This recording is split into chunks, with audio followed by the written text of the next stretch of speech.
To make the producer and consumer program work correctly, we need to add two methods, wait and notify, into our program so that one thread will know to wait until the other thread is finished, and the other thread will have a notify to let the waiting thread know that it actually is finished. So all we have to do are modify the get and put methods in our market class. So let's go ahead and do that right now.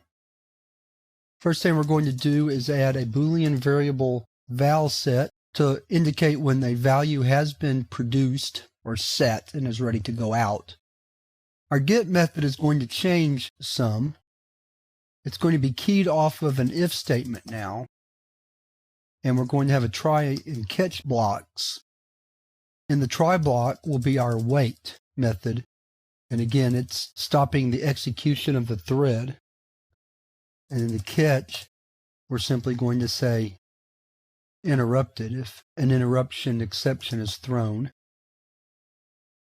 Otherwise, we go ahead and print out that we got it, the integer that is, and then call notify, and then return in.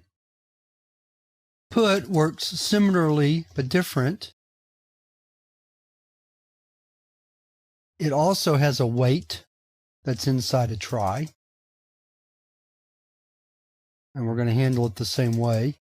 Handle, that is, the catch if there is one, if an exception is thrown.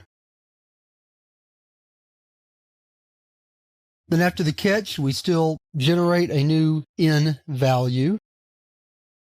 Set the value set to true. Indicate that we've produced a new integer. And then set notify. Everything else stays the same. The producer and consumer classes are driving class. And notice that we changed this to PNC1 to separate it from the previous PNC program. So let's save our file. We'll come back to this code in a minute. I know I kind of skipped over it quickly. There's a quick view. It went kind of long, but you can already tell that it's working correctly. Put 727, got 727, put 728, got 728. Let's try to stop it early on. So we have put 0, got 0, put 1, got 1, put 2, got 2, put 3, got 3, put 4, got 4. So our code works. So again, to look at that one more time, everything is in wait and notify. Waiting until it's time to move on. Notify lets the other thread know that it's able to execute itself. And we have a wait in our put and a notify in our put. So by putting wait and notify in both the get methods and the set methods, we allow the threads to truly be synchronized and work in the proper order, not in a haphazard way as we saw in the previous program. Like many of the other chapters in this course, there's much more to talk about with multi-threaded concurrent programming.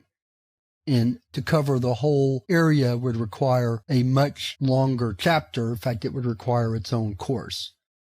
So as always, what I've hoped I've done here is given you a taste for what multi-threading programming is like, given you the confidence to see that it's not all that hard to get started with it, although true multi-threaded programming is complex. But I hope you've gotten the confidence to go on and explore the subject more on your own and see what you can do with multi-threading. But with that, we're finished with this exercise on working with producers and consumers, and we're finished with this chapter on multi-threading.